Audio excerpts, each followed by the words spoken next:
पाकिस्तान और दुनिया भर में लाखों देखने और सुनने वालों को अरशद शरीफ का सलाम। नाज़रीन, एहतिसाब का पहिया जो है वो चल रहा है, लेकिन थोड़ा कुछ लोगों का ख्याल है स्लो चल रहा है और कुछ नोटिस इशू हुए थे शहबाज शरीफ के फैमिली मेम्बरान को। चेयरमैन नैब ने कहा है कि जी वो फीमेल मेम्बरान को जो नोटिस है उसको विड्रॉ किया जाए और अब इस सारे मामले की तहकीकात की सुपरविजन चेयरमैन नैब खुद करेंगे। ये मामला कितना सीरियस है, क्योंकि पाकिस्तान मुस्लिम लीग नवाज़ अभी तक एक डिनाइल मोड में है कि नहीं जनाब ये चीज़ें इस तरह से नहीं है। हमारे पास कुछ वेल स्टेटमेंट्स भी हैं सुलेमान शहबाज साहब की, जो हम प्रोग्राम में आगे चल के आपको दिखाएंगे कि यहाँ पे भी फॉरेन रेमिटेंसेस आ रही हैं।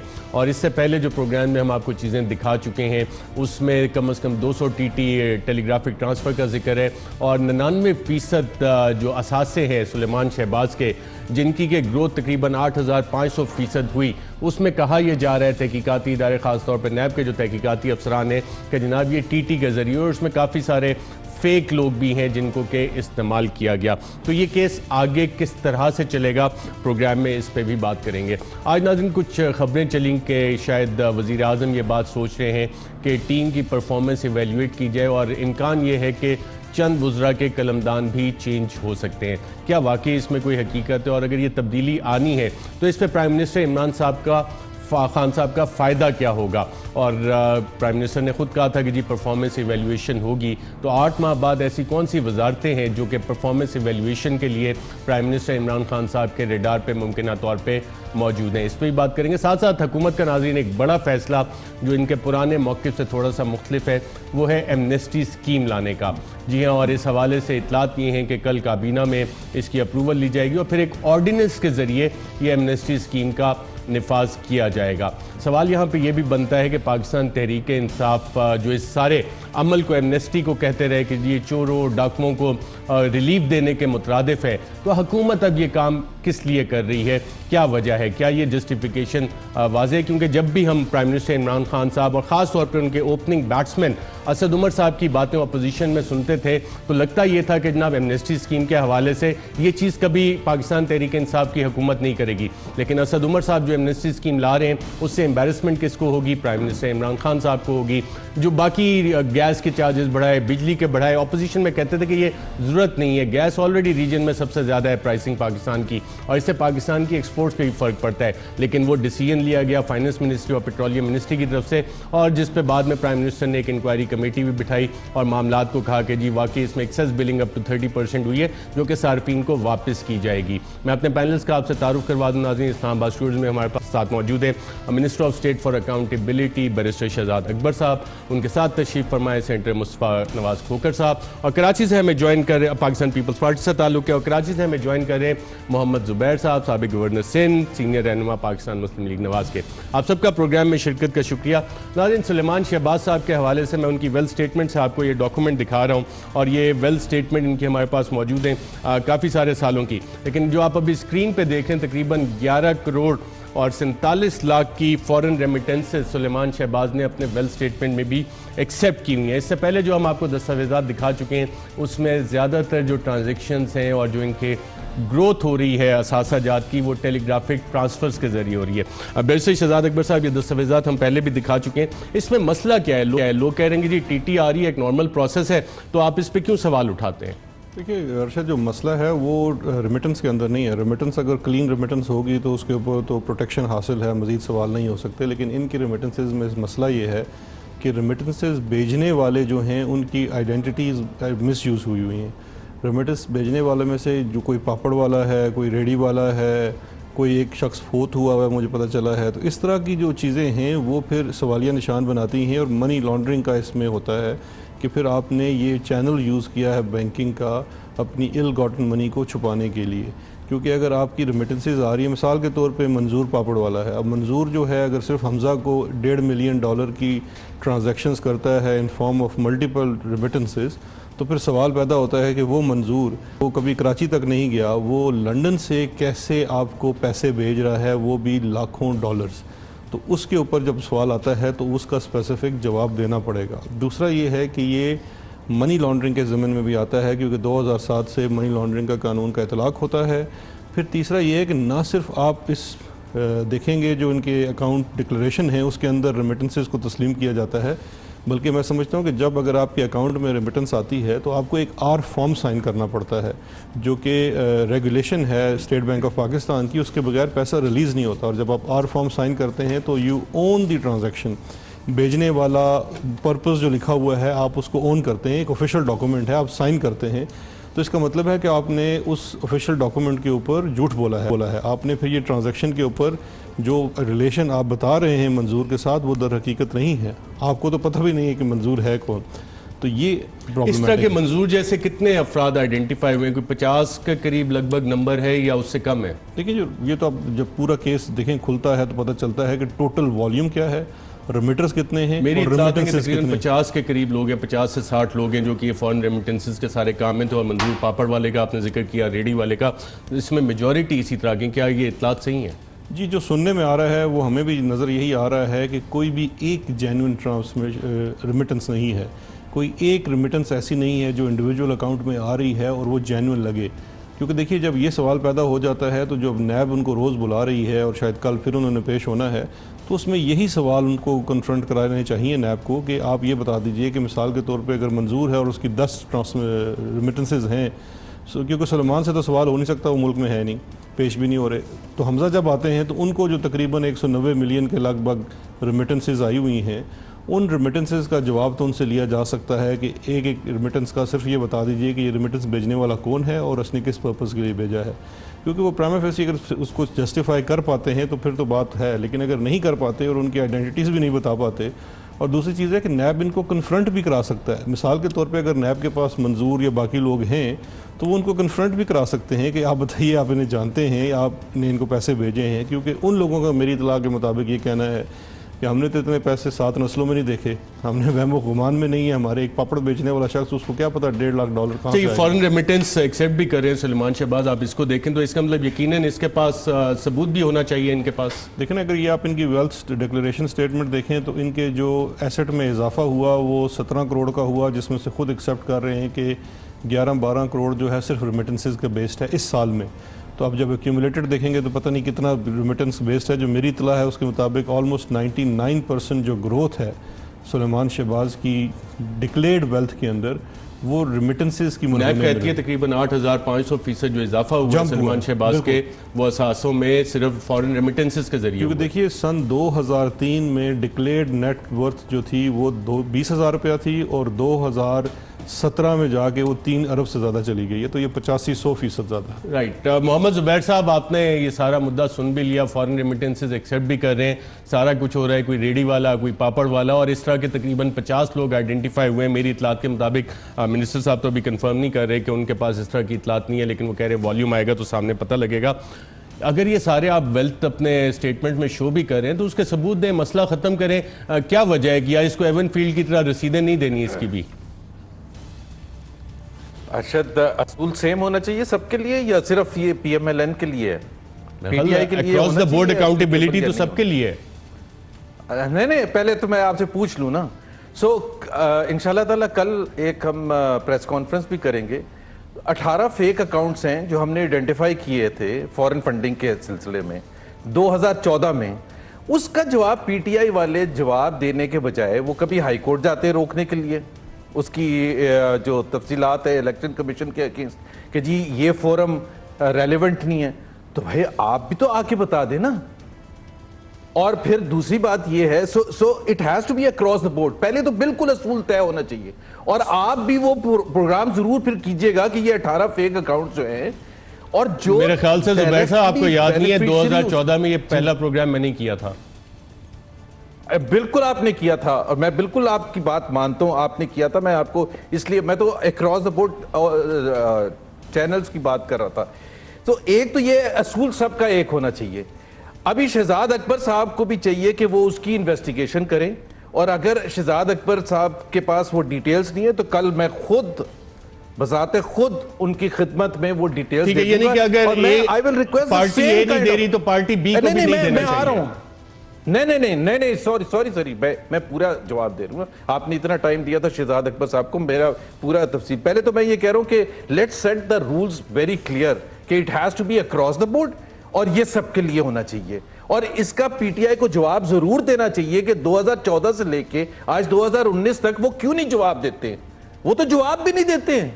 हम तो नैब में हाजिर हो रहे हैं, नैब की इंक्वायरी बिल्कुल होनी चाहिए, नैब के पास जितने भी क्वेश्चंस हैं वो भी होने चाहिए। दूसरी बात मैं एक जरूर कहूंगा कि देखें, पाकिस्तान में एक तरीक़ेकार डिफाइंड है, लीगल प्रोसेस डिफाइंड है कि आपकी वेल्थ के हवाले से, आपके टैक्स के हवाले से, आपके सोर्सेज ऑफ इनकम के हवाले से, और वो जो तरीक़ेकार है वो बिल्कुल तमाम पाकिस्तानी शहरियों के लिए जो भी कमाते हैं और जिनके लिए भी टैक्स वाजिबुल अदा होता है उन सब को शो करना होता है, चाहे वो टैक्स रिटर्न्स की सूरत में है, चाहे वो वेल्थ स्टेटमेंट की सूरत में है। और अगर वो 2004 का है या 2006 का है, ये दो स्टेज प्रोसेस में, इसलिए ये कह रहा हूं। अच्छा जुबैर साहब, एक इस केस से अनरिलेटेड एक जनरली मैं आपसे सवाल पूछ लेता हूं। एक शख्स पाकिस्तान में बैठा है लेकिन वो रेमिटेंस आपको यूके से भेज रहा है, क्या ये सही है?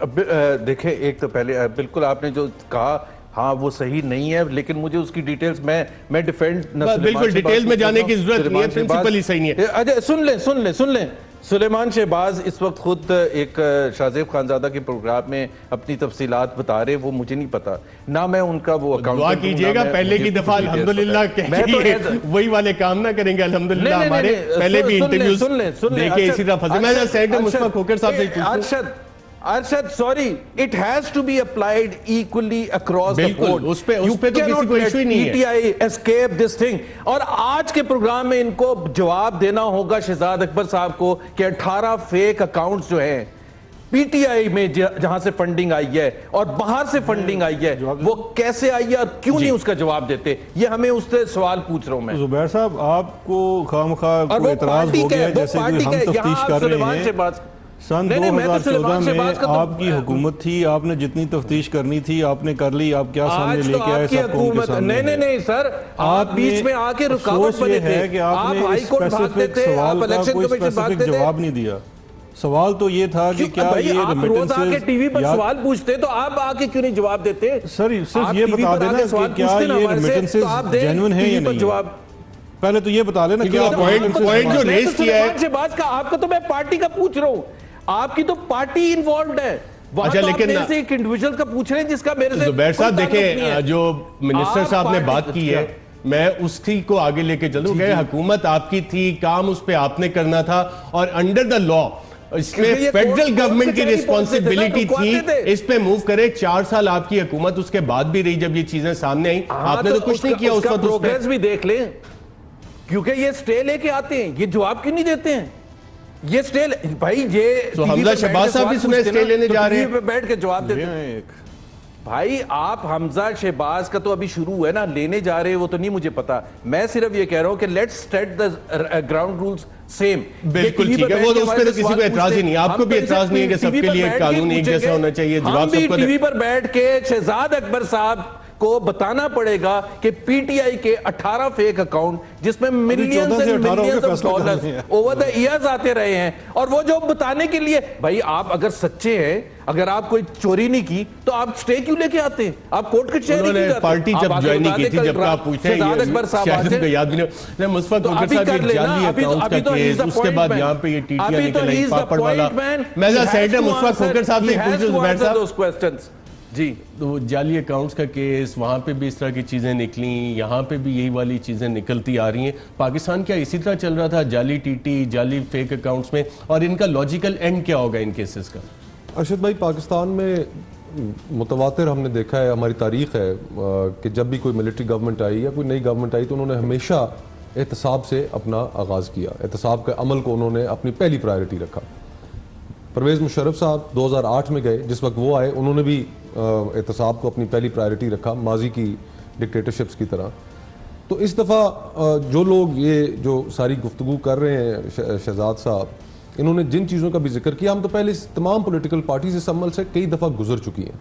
हमारा एतराज़ और हमारा बयानिया ये है कि एहतसाब पे किसी को एतराज़ नहीं है, लेकिन एहतसाब करने वाला इदारा, उसके ऊपर कोई इन्फ्लुएंस नहीं होना चाहिए, और एहतसाब का जो अमल है वो शफाफ होना चाहिए और हर किसी के लिए बराबर होना चाहिए। और आप भी यही बात कर रहे हैं। अब गुजारिश ये है कि आप खुद इस चीज़ का फैसला कीजिए कि अगर अभी प्रोग्राम के अंदर बैठकर शहजाद अकबर साहब ये कहते हैं कि नैब को ऐसे कन्फ्रंट करना चाहिए, इस एविडेंस के साथ कन्फ्रंट करना चाहिए, तो क्या नैब की इन्वेस्टिगेशन के ऊपर इन्फ्लुएंस होने की कोशिश नहीं है? आप खुद वकील हैं शहजाद साहब, आप खुद बताइए कि क्या आप नहीं आप ये कह रहे हैं, आप ये कह सकते हैं कानूनन, आप ये मजाज है कहने के कि नैब इस तरीके से कन्फ्रंट करे, आईओ इस तरीके से कन्फ्रंट करे, कर सकती है। नहीं, इनके आप अल्फाज निकालें। आप किस कैपेसिटी में ये कह रहे हैं? आप वकील हैं, आप ये बात कह सकते हैं? बिल्कुल। आप इन्वेस्टिगेशन पर असरअंदाज होने के लिए ये बात कह सकते हैं? अगर आपने यही बात करनी है तो आप फिर ये बात बीआरटी के लिए क्यों नहीं करते? वहां के वजीर आला की अपनी इंस्पेक्शन टीम, अपने बिठाए हुए वजीर आला की, वो कहती है कि 7 अरब रुपए की करप्शन है उसमें, आप उसके ऊपर ये बात क्यों नहीं करते? उसके ऊपर प्रेस कॉन्फ्रेंस भी क्यों नहीं करते? मालम जब्बा के ऊपर क्यों नहीं करते? पीपल्स पार्टी ने सबमिट किया, सबमिट किया, अपना केस लिया है। बात ये है अरशद भाई कि हम सबमिट क्यों करें? इदारा है, फैसल करीम कुंडी साहब ने किया है। हुमायूं खान साहब हमारे जो सदर है, फैसल कुंडी साहब, वो गए वहां पर जाकर उन्होंने दरखास्त दी। नैब का तो ये काम है इस चीज के ऊपर खुद नोटिस लेना, हम क्यों तवज्जो दिलाएं उसकी? हम तो मजबूर हो रहे हैं, चीजें ढूंढ के लेके जा रहे हैं उनके पास। तो पहले से भी नैब ने नोटिस लिया नहीं लिया हुआ। अब देखिए, अब आप इस चीज को, वो ट्वीट निकाल लीजिए प्राइम मिनिस्टर की कि जिस वक्त उन्होंने अपने अकाउंट से, प्राइम मिनिस्टर ने ट्वीट किया कि डीजी नैब खैबर पख्तूनख्वा उनकी कारकर्दगी ठीक नहीं है, उनके ऊपर उन्होंने तहफ़्फ़ुज़ात का इजहार किया, और उसके बाद क्या होता है, 3 दिन बाद DG NAB Khyber Pakhtunkhwa change हो जाता है, और जो शख्स लेकर आया जाता है उसका कोई तजर्बा नहीं इन्वेस्टिगेशन का। जाली अकाउंट्स केस का जवाब किधर आया? देखिए, मैं यही तो आपको कह रहा हूं कि तमाम जो जवाबात हैं वो तो देने हैं कोर्ट ऑफ लॉ में। वो कोर्ट ऑफ लॉ ने ये फैसला करना है कि आया ये जो बात कह रहे हैं, मैं जो बात कह रहा हूं, जुबैर साहब जो बात कह रहे हैं, इनमें से सच्ची कौन है? एविडेंस की बुनियाद पर उन्होंने इस चीज को जांचना है। अभी तो ये सारे मफरूजे और सारी बातें, आपने डॉक्टर आसिम साहब का 450 अरब रुपए का केस मीडिया पे चला ना, आज कहां है वो? लेकिन डॉक्टर आसिम के ऊपर तो 450 अरब का इल्जाम लग गया, कोई साबित नहीं हो सका। आखिर में उनको पकड़ा किस चीज पे कि 2 लोगों को अपने अस्पताल में इलाज कराया। तो गुजारिश ये है कि हम इस मुल्क में ये एक हमारा एक ये रस्म है की अंजाम तक नहीं पहुंचा। नहीं, ये लॉजिकल कंक्लूजन क्या है? मैं लॉजिकल हैसियत में ये कि नैब इस तरीके से जवाब दे रहे, दोनों के सवालात आ गए, जवाब दे रहे दोनों के सवालात। जितनी गर्मी इस वक्त मुझे नजर आ रही है, असल में इसके पीछे उसे तो इस प्रोग्राम के ऊपर शहजाद साहब को नोटिस देना चाहिए। दोनों के सवालात का जवाब, मैं दोनों के सवाल का जवाब देता हूँ। जितनी गर्मजोशी है, असल में उसके पीछे वजह कुछ और है। उसके पीछे की वजह के ऊपर तो मैं आता हूँ। डॉक्टर आसिम का जिक्र किया, अभी जिनके साथ बड़े मिल के बैठ के सारे काम हो रहे हैं, बात कर रहे हैं, उन्हीं के दौर में ये हो रही थी ना प्रोसिक्यूशन डॉक्टर आसिम की। तो इसका जवाब तो जुबैर साहब को देना चाहिए, पहली बात ये है। दूसरा आ जाए कि इस वक्त ये असल मसला क्या है। मसला ये है, और जाली अकाउंट्स का केस चौधरी निसार साहब ने आइडेंटिफाई भी उन्होंने किया था। अब मसला ये है कि वही जो जाली अकाउंट का केस चौधरी निसार साहब ने आइडेंटिफाई किया था, उसमें ताने बाने बड़े मिल रहे हैं। आपके प्रोग्राम पे हमने देखा कि बरलास ट्रेडिंग LLC जो है वो ओमनी वाली JIT वाले केस में भी पैसे भिजवा रही है, इधर वो मुश्ताक चीनी को और सुलेमान शहबाज वाले के अकाउंट में पैसे भिजवा रहे हैं।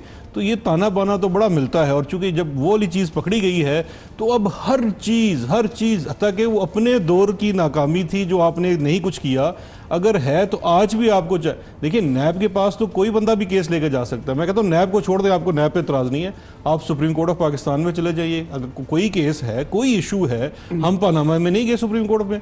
क्या सुप्रीम कोर्ट में आपने जाके अपना केस पेश नहीं किया? आपने अपना केस लड़ा। शेख रशीद साहब तो आज फरमाते हैं कि सबसे ज़्यादा केस उन्होंने लड़ा था तो सुप्रीम कोर्ट के पास गए थे ना। आपको अगर लगता है कि आपको एक जगह आपके साथ पार्टीबाजी हो रही है, इंसाफ नहीं मिल रहा, आप अगली जगह चले जाएं, आप कोर्ट में चले जाएं, आपको एविडेंस तो लेके आए ना। आप जब इसलिए नैब को ये सवाल पूछने चाहिए। अब ये देखिए, मेरा ख्याल है देखने वालों को इस चीज़ के ऊपर बड़ा आसानी से डिसीजन आ जाना चाहिए कि क्या मुझे अरशद बताइए कि नैब को कन्फ्रंट नहीं करना चाहिए। एसेट के केस में क्या होता है, ये मेरे भाई खुद बड़े अच्छे वकील हैं, इनको पता है साहब। ये इस वक्त सिर्फ इस वक्त नैब के नोटिस में sources, details, purpose of all foreign remittances claim received by you Mrs Nusrat Shahbaz, Mr Salman Shahbaz and other family members along with relationship, ये सारी चीजें हमजा शहबाज को नोटिस इशू हुआ है, उसमें ये चीजें उनसे पूछा गया है। और एसेट का केस होता ही यही है कि आपसे पूछा जाता है कि ये आपके डिक्लेयर एसेट है। तो हमजा साहब ये आपके हाई कोर्ट भी जा रहे हैं। बिल्कुल पूछा जाता है नोटिस के अंदर, और अगर कोई इल्जाम है पूछा जाना भी चाहिए। अगर मैं इसमें लेकिन क्या कोई एग्जांपल मौजूद है कि वुज़रा टीवियों के ऊपर बैठकर ये कहें कि जनाब ये एविडेंस है, इस एविडेंस से कन्फ्रंट करें, ये एविडेंस है, प्रेस कॉन्फ्रेंसेस में बताएं, इससे कन्फ्रंट करें। नैब क्या खुद इन्वेस्टिगेट कर रहा है या आप कर रहे हैं? देखिए ये तो बड़ा पुराना मेरे ख्याल में ये आईओ का काम है कि आपका काम है? ये बड़ा पुराना वतीरा है। जब आपके पास कोई जवाब नहीं है तो आप प्रोसीजरल चीज़ों में जाते हैं। प्रोसीजरल चीज़ें मिसाल के तौर पे क्या होती है, पूरे पनामा की आपने ट्रायल के अंदर देखा कि इसके ऊपर मोहर जो है फ्रंट पेज पे लगी हुई है या बैक पेज पे लगी हुई है।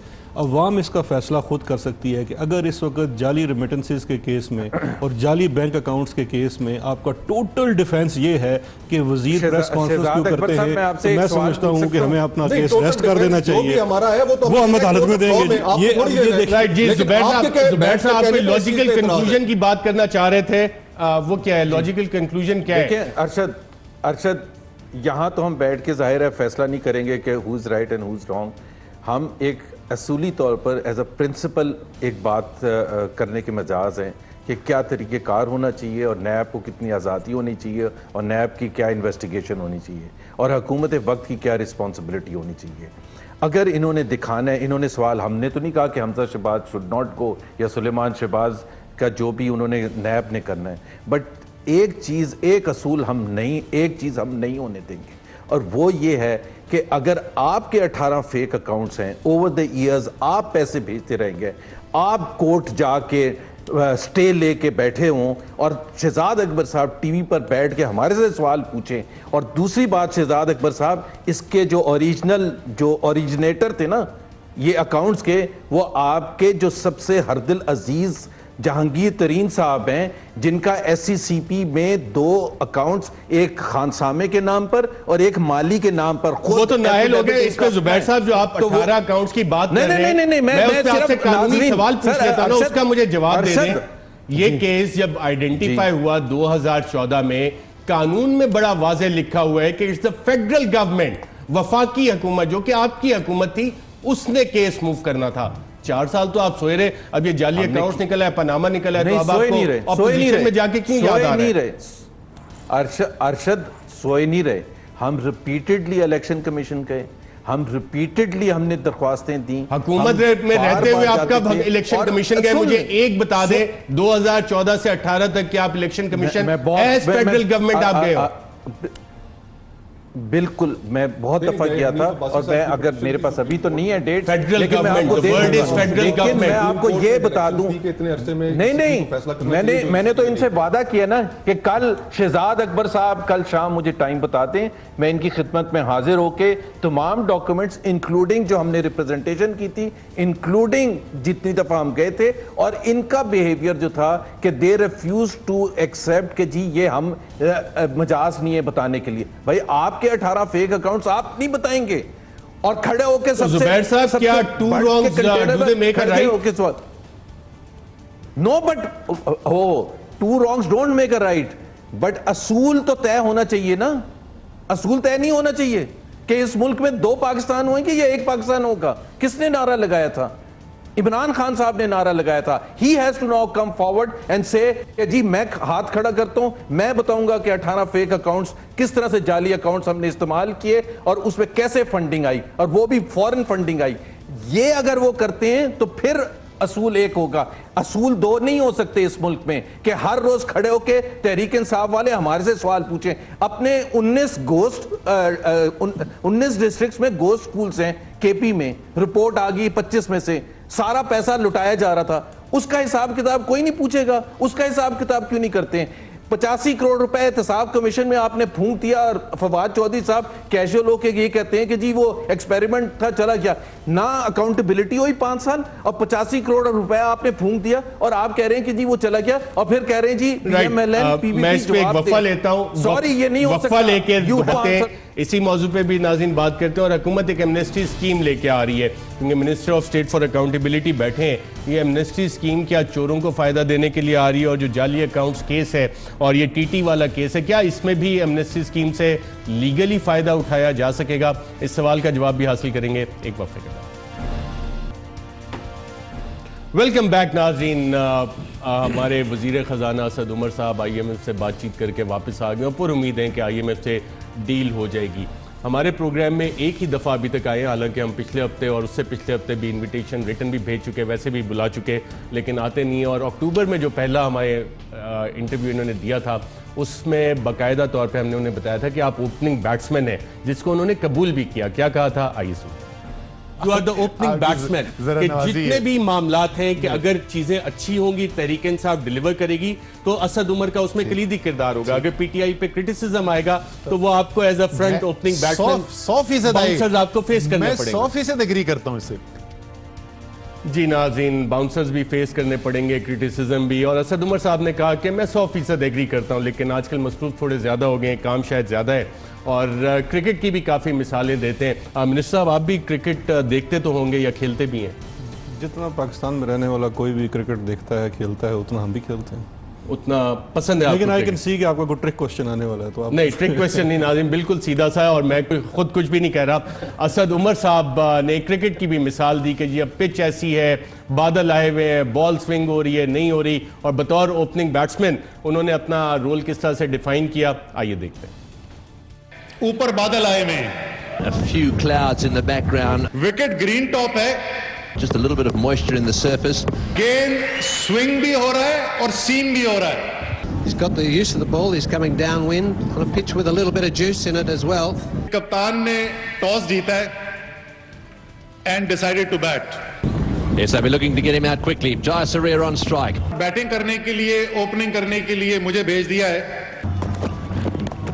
In the air, he's got him first ball. He's got him first ball. Caught second slip. फैसला कर लो, इज्जत से जाना है या जिल्लत से जाना है, फैसला तुम्हारा। जाना है, अंपायर की उंगली ऊपर चली जाएगी। He's going to refer it as well. Wait for the decision. ये नाज़रीन अली उस्मान साहब पता नहीं क्या क्या चीज़ें बनाते हैं। अंपायर डिसीजन पेंडिंग, इस बात का क्या मतलब होता है? देखें, इस बात का मतलब ये अरशद, आज आपने सारा दिन ये खबर चलाई कि जैसे काबीना के अंदर, मैं तो खबर कहाँ से चलाई, 10 बजे मेरा प्रोग्राम शुरू हुआ है। मेरी मुराद आपके चैनल से थी। इंफॉर्मेशन मिनिस्टर है, उनकी तरफ से बड़ी कैटेगोरिकल वो आ भी गया कि इसके अंदर ऐसी कोई चीज़ नहीं है, कोई ऐसी चीज़ एट प्ले नहीं है। किस चीज़ पे? क्रिकेट वाले जो आप अंपायर की उंगली कह रहे हैं कि जैसे कैबिनेट में कोई रीशफल होने वाली है, हमारी इतला के मुताबिक ऐसी कोई चीज़ नहीं है। बाकी ये खोकर साहब, आप एक चीज़ ऐड कर, आप इंसाफ करें, मैंने कोई कैबिनेट रीशफल का इस वक्त लफ्ज का जिक्र किया नहीं, आपने एक मिनिस्टर साहब क्यों कैबिनेट रीशफल पे गए? बैक ऑफ माइंड के आप तो वकील है ना, इंटेंशन भी जज करते हैं, और स्टेटमेंट दी है मिनिस्टर साहब ने, क्योंकि शायद दिल में, और शायद ऐसा होने जा रहा हो। और देखिए, असूलन होना भी चाहिए, होना इसलिए चाहिए अरशद भाई कि इस वक्त 3000 अरब रुपए, 3 ट्रिलियन रुपीस स्टॉक मार्केट में डूब गए। जिस आईएमएफ से आप कर्जा लेने जा रहे हैं, वो आईएमएफ खुद कह रहा है कि आपके एग्रीकल्चर और आपकी लार्ज स्केल मैन्युफैक्चरिंग डिक्रीज हो गई है, और वो आपके ऊपर जो शरायत नाफिज करने जा रहा है कि आप 5000 अरब रुपए आपने टैक्स इकट्ठा करना है, बिजली गैस मजीद महंगी करनी है। तो ये सारी वो चीजें हैं कि जो अगर वक्त के साथ कर ली जाती तो आज हमें ये दिन ना देखने पड़ते। मैं जुबैर साहब आपसे पूछ लूं सिंपल, आप भी क्रिकेट के बहुत बड़े फैन हैं, देखते भी रहते हैं, अंपायर डिसीजन पेंडिंग, मैंने तो सिंपल चलाया, मिनिस्टर साहब इसको लिंक कर रहे हैं कैबिनेट रीशफल के साथ। मिनिस्टर साहब को क्या जरूरत पड़ी कि इसको लिंक करें और कहें कि जी ये उस हवाले से? हालांकि ये तो बड़ी सिंपल असद उमर साहब की अपनी स्टेटमेंट थी और साथ अली उस्मान ने थोड़ा सा वो एक उसको ऐड कर दिया, खान साहब के अपने अल्फाज से अंपायर की उंगली उठने वाली है। लेकिन आपने क्रिकेटिंग टर्म्स में जवाब मैं दूंगा। फवाद चौधरी ने नट आउट नहीं कहा था फवाद चौधरी ने रेफर किया था थर्ड अंपायर को, क्योंकि उनकी स्टेटमेंट अगर आप पढ़े सुने तो वो ये कह रहे थे कि प्राइम मिनिस्टर खुद ये फैसला करेंगे। जाहिर है फवाद चौधरी तो नहीं फैसला करेंगे वजीर खजाना कौन होगा, तो उन्होंने ना आउटराइट कुछ भी नहीं फैसला किया था, उन्होंने थर्ड अंपायर की तरफ कर दिया था, और थर्ड अंपायर ने फैसला जो देना है वो जब भी देंगे, मुझे नहीं पता कब देंगे। बट बात बड़ी सिंपल सी है, मेरा ख्याल है जब एक तो आपने इतने ख़राब कंडीशन में बैटिंग ली क्यों थी? तो खराब कंडीशन पिच आपने तैयार की, पिच में लैंडमाइन वो कहते हैं, असद उमर साहब कहते हैं पिच में लैंडमाइन आप लगा के गए। आपको ब्रेकिंग न्यूज़ अरशद शरीफ साहब, आप जब टॉस करने जाते हैं तो अब आपकी मर्जी होती है। असद उमर ही की मैं उसमें ज़बानी बता रहा हूँ कि फैसला कप्तान ने किया बैटिंग करने का, तो फैसला ही गलत किया। क्यों किया बैटिंग करने का? ये आप ही को बार बार बैटिंग देते और फील्डिंग करते रहते, बॉलिंग करते रहते। मुस्तफा खोखर आप भी क्रिकेट खेलते, वो कह रहे हैं हम ही बैटिंग करने देते हैं, ऐसा होता है? नहीं, खुद कह रहे हैं ना वो कि इतनी खराब कंडीशन थी कि बैटिंग कर ही नहीं सकते थे। लेकिन हमें तहफ़्फ़ुज़ात थे, आरटीएस सिस्टम और कुछ इस तरह की बातें भी हुई लेकिन सुन रहे बैटिंग की बात करें, वो बार बार बैटिंग नून लीग नहीं करनी है। मिनिस्टर साहब वाकई नून लीग ने बैटिंग देनी चाहिए थी। देखिए अगर उनकी ख्वाहिश टॉस हार के अब देखिए टॉस जो जीत गया उसी ने बैटिंग करनी थी। इनको ये लगता है कि बैटिंग इनको करनी चाहिए थी। जुबैर साहब, आपका मेरे ख्याल क्रिकेट में इतना इंटरेस्ट नहीं है, आप इकोनॉमी और उस पर ज्यादा देखते हैं। एमनेस्टी स्कीम भी हुकूमत एक लेके आ रही है और बाकी भी काफी सारी चीजें। एमनेस्टी स्कीम से नाज़रीन जो बड़ा सवाल बनता है, मिनिस्टर साहब हमारे पास मौजूद हैं, कि ये जो जाली अकाउंट्स वाला केस है, टीटी सिंह कह रहा हूँ, जो टीटी टेलीग्राफिक ट्रांसफर्स वाला मसला है, क्या इससे ये लोग फायदा उठा सकेंगे और क्या वाकई ये चोरों डाकुओं के लिए? असद उमर साहब कल क्या कहते थे, आज क्या कहते हैं, और इससे रिलेटेड बड़ा सवाल क्या है, वो आपको इसके बाद करता है। हुकूमत कह रही है कि वो लोग जिन्होंने पाकिस्तान में टैक्स एवेजन की, मनी लॉन्ड्रिंग की, करप्शन की, बत्ताखोरी की और उसके बाद पैसा वो बाहर लेके चले गए मुल्क के, सरकार उनको दावत देती है कि आप इस इस्तिस्ना स्कीम का इस्तेमाल करें, 2% के ऊपर तमाम काला धन अपना सफेद करा लें, कोई आपसे सवाल नहीं पूछा जाएगा। पाकिस्तान की जो ताजिर हल्का और सनतकार हैं वो सब कह रहे हैं कि एक मौका जरूर दें आखिरी, ताकि जो जो आना चाहता है नेट के अंदर वो आए। तो बजट से पहले आ सकती है इसकी? जी, ये बजट से पहले आ सकती है। स्टेट बैंक की इंटरवेंशन से मार्केट के अंदर रुपए की कदर गिरवाई गई, डॉलर को महंगा किया गया और वो डॉलर जो 57-58 रुपए का मिल रहा था वो 108 रुपए पे आज खड़ा है। जब आप जो डॉलर कमा रहे हैं वो कम है और डॉलर जो खर्च कर रहे हैं वो ज्यादा है और उनमें गैप बढ़ गया है, तो आपका रुपया गिर जाएगा भाई। ये सादा सी चीज है जो किसी ठेले वाले को भी समझ में आती है। पिछले 6 माह के अंदर तकरीबन 15 से 16 रुपए कदर गिर गई है रुपए की। सिर्फ रुपए की कदर गिरने से इस वक्त हर पाकिस्तानी खानदान जो है उसमें उसके ऊपर जो कर्जे का बोझ है वो इस 6 माह के अंदर 40,000 रुपए से ज्यादा का इजाफा हुआ है। डॉलर ना मुफ्ता इस्माइल ने गिराया था, ना डॉलर असद उमर गिरा रहे। डॉलर की कदर कम हो रही है उन मईशत की पॉलिसियों की वजह से, जहां 19 अरब डॉलर का खसारा खड़ा कर दिया आपके सर के ऊपर। अगर आप ये लॉन्ग टर्म के ऊपर इस इकोनॉमिक पॉलिसी को रखेंगे तो कोई वजह नहीं है कि आपके रुपए के अंदर लंबी चौड़ी ऊपर नीचे होनी चाहिए, वो स्टेबिलिटी भी उसके अंदर ज्यादा आ जाएगी उसकी वजह से। इस वक्त 20 लाख नौजवान पाकिस्तान का हर साल आ रहा है रोजगार ढूंढने के लिए, किधर है वो नौकरियां? ये बेरोजगारी क्यों बढ़ती जा रही है? कौन है इसका जवाब दे? मईशत 7% की ग्रो नहीं करेगी तो 20 लाख नौकरियां सालाना नहीं बन सकती। पाकिस्तान में महंगाई हो नहीं गई है, पाकिस्तान में महंगाई की गई। पहली रमजान को आप अचानक देखेंगे कि अमरूद भी महंगे हो गए, केले भी महंगे हो गए, क्योंकि सबको अफ्तारी में खानी है चाट। जब डिमांड बढ़ जाए और सप्लाई कम हो तो वो चीज महंगी हो जाती है। गैस 2 नए टैक्स, बिजली 3 नए टैक्स। गैस पे तो जुल्म देखें, दुनिया में गैस की कीमतें 1/3 रह गई, पाकिस्तान में गैस की कीमत हर साल बढ़ा दी जा रही है पिछले 3 साल से। 100 रुपए की आप बिजली बेच रहे हैं और 60 रुपए आपको वसूल हो रहे हैं। अगर आप 100 रुपए की गैस बेच रहे हैं और 60 रुपए की गैस आपको वसूल हो रहे हैं तो वो आपने गैप बढ़ना है, कीमत बढ़ेगी तो उसमें महंगाई। नाज़रीन, यहाँ एक वक्फा लेंगे और वक्फे के बाद इसी से लिंक्ड बड़ा सवाल एक वक्फे। वेलकम बैक नाज़रीन। कल वफाकी काबीना में एक एमनेस्टी स्कीम पेश की जाएगी और इतलात ये हैं कि उसके बाद एक सदारती ऑर्डिनेंस के जरिए नाफिज की जाएगी। मिनिस्टर आपसे जानना चाहूँगा, एक तो आपसे कंसल्ट किया गया इस एमनेस्टी स्कीम देने से पहले, क्योंकि खान साहब पहले कहते हैं चोरों के लिए होती है, डाकुओं के लिए होती है, और इस एमनेस्टी का इस टीटी टेलीग्राफिक ट्रांसफर्स वाले केस में और जाली अकाउंट्स केस पे कोई असरअंदाज होगा? कि अभी पूरी तो जो उसकी प्रपोज़ल है वो सुबह कैबिनेट के इजलास में पेश की जाएगी, शायद अभी तक वो मिनट्स में नहीं आई। लेकिन जो चीज़ है एमनेस्टी के ऊपर मैं बात करता चलूँ कि एमनेस्टी जो है डिपेंड करता है उसकी TORs क्या हैं, टर्म्स क्या हैं। अगर खान साहब पहले कह रहे चोरों डाकुओं के लिए होती है, उस वक्त TORs ये होते थे। नहीं, अगर एमनेस्टी आती है बिजनेस कम्युनिटी के लिए, टैक्स जिनका था, टैक्स का इशू है, टैक्स इवेजन का इशू है, वो तो अगर आप वैसे भी जब उनको पकड़ेंगे तो आपने टैक्स में ही सेटलमेंट करनी है, उनको जुर्माना करना है। तो अगर बिलफर्ज जो एमनेस्टी के अंदर टैक्सेशन की शरह रखी जाती है वो ज़्यादा रखी जाती है, लेकिन इतनी अनरीजनेबल नहीं होती कि लोग इससे बिल्कुल ही मतनफ़र हो जाएं, क्योंकि इस वक्त देखिए एक कैश क्रंच तो है मुल्क के अंदर।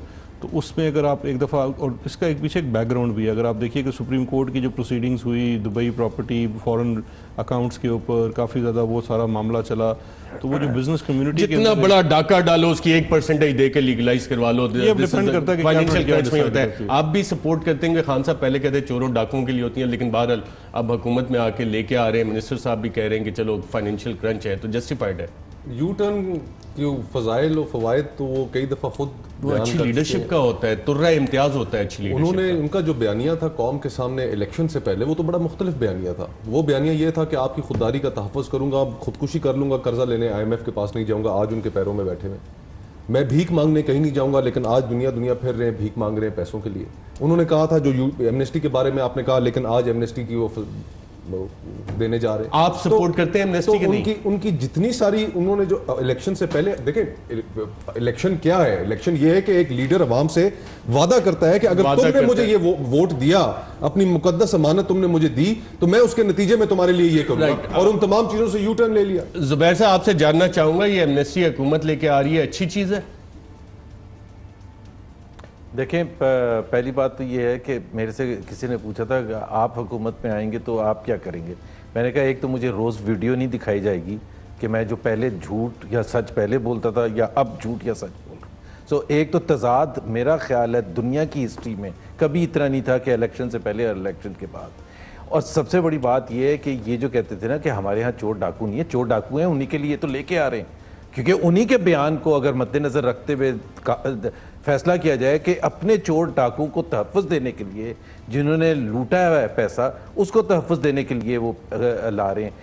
हम जब एमनेस्टी स्कीम हम लेके आए थे, वो जो कमेटी बनी थी उसको चेयर मैंने किया था, और हम बिल्कुल स्टैंड करते हैं कि वो हमने लेके आए। लेकिन हमने कभी ये नहीं कहा था कि हम चोर डाकुओं के लिए लेके आ रहे हैं, ना हुकूमत में आने से पहले। मोहम्मद जुबैर साहब, मुस्तफा बैरिस्टर शहजाद अकबर साहब, सबका प्रोग्राम में शिरकत का शुक्रिया। आज के प्रोग्राम में इतना ही। नाज़रीन, इजाज़त दीजिएगा। अल्लाह हाफ़िज़।